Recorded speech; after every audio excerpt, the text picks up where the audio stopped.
Vladimir, tu es militant CGT au comité de chômeurs et tu es conseiller à Police Emploi. Le comité met souvent en garde contre les radiations à Police Emploi. Toi qui y travailles, penses-tu que les agents radient massivement? Voici ce qui se passe actuellement au Pôle emploi. 90% des agents font bien leur travail. Ils ont à cœur d'aider réellement les salariés privés d'emploi à retrouver un emploi ou à avancer sur leur projet professionnel. Il se trouve qu'il y a aussi 10% d'agents qui croient, répètent un discours qui nous vient du patronat et relayé par le gouvernement, comme quoi il y aurait beaucoup de salariés privés d'emploi qui seraient des tirs au flanc, qui ne rechercheraient pas vraiment de travail et qu'il faudrait leur mettre la pression. Donc on se retrouve déjà dans un système où il y a une loterie, où déjà tous les salariés privés d'emploi ne vont pas avoir le même service, suivant de savoir sur qui ils vont tomber.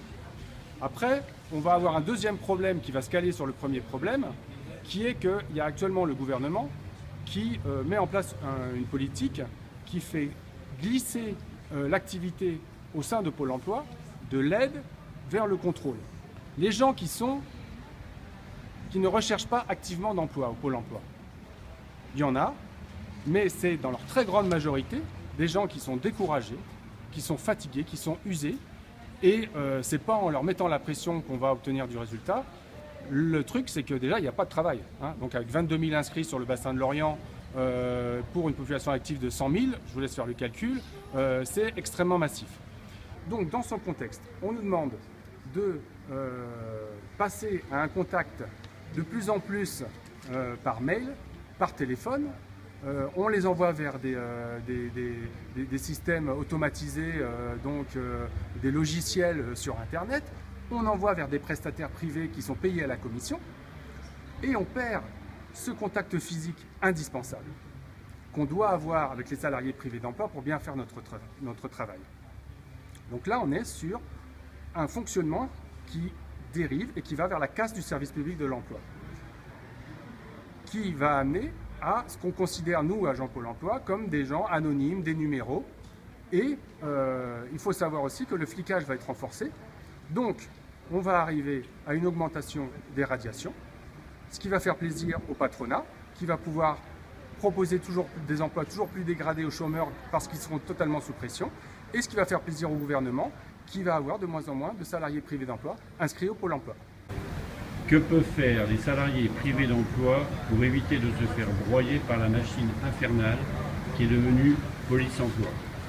Alors, la CGT chômeurs organise et informe les salariés privés d'emploi par rapport à leurs droits.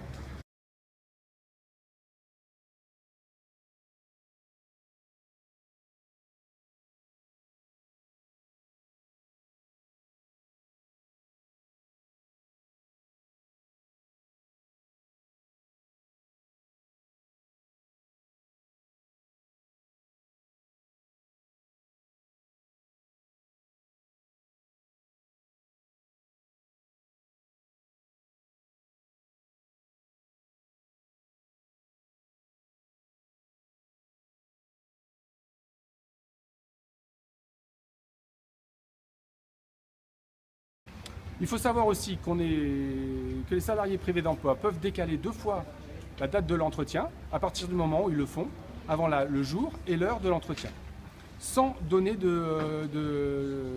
d'informations complémentaires, sans avoir à se justifier. Il faut savoir que les salariés privés d'emploi ont droit à 5 semaines de congé dans l'année, donc ils déclarent une semaine à l'avance, qui peuvent venir accompagner aux entretiens, qui peuvent refuser les prestations en justifiant que les prestations privées sont réalisées par des sociétés privées payées à la commission, en exigeant d'être suivies par le service public de l'emploi qui, lui, n'est pas payé à la commission. Il faut savoir que l'offre raisonnable, c'est le salarié privé d'emploi qui la définit.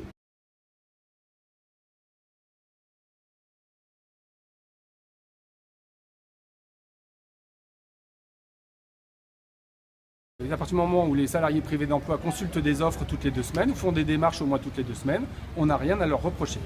Donc tu veux dire que le seul moyen de se défendre, c'est de connaître ses droits? Alors, il y a un autre moyen pour se défendre, c'est de s'organiser.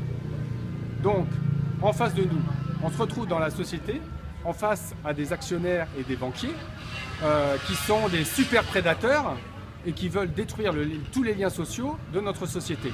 Donc aidés en ça par le gouvernement. On voit bien ce qui se passe dans les EHPAD, on voit bien ce qui se passe dans les hôpitaux, où l'organisation du travail elle-même va vers la maltraitance. On voit bien via le démantèlement des missions locales. On voit bien dans les départements les regroupements des services sociaux et insertion professionnelle qui va vers moins d'aide et plus de contrôle. On voit bien dans les entreprises où il y a toujours moins de protection des travailleurs qui sont de plus en plus usés prématurément via la case de l'inspection du travail, via la case des prud'hommes, via la case des représentants du personnel dans les entreprises. Donc on voit bien les lois El Khomri et les lois travail, ce que ça fait dans les entreprises, de moins en moins de représentants et entre autres CHSCT. On voit bien aussi que les fameux secteurs qui ont du mal à recruter des bras, c'est ceux qui cassent de plus en plus les corps, qui cassent de plus en plus les corps du travail et qui les usent prématurément. Donc, pour revenir au Pôle emploi, les agents, comme les salariés privés d'emploi, n'ont aucun intérêt à la disparition du service public de l'emploi. Le tout numérique, c'est pas le top. Le flicage n'apporte rien aux chômeurs. Les chômeurs devraient pouvoir bénéficier d'un entretien avec un salarié agent Pôle emploi formé à cette tâche quand il en a besoin. Il faut que les salariés privés d'emploi et les agents bloquent leur direction et le gouvernement qui sont maltraitants envers les agents Pôle emploi et les salariés privés d'emploi. Isolés, on ne peut rien. Si on s'organise et qu'on se regroupe, collectivement, on peut tout changer.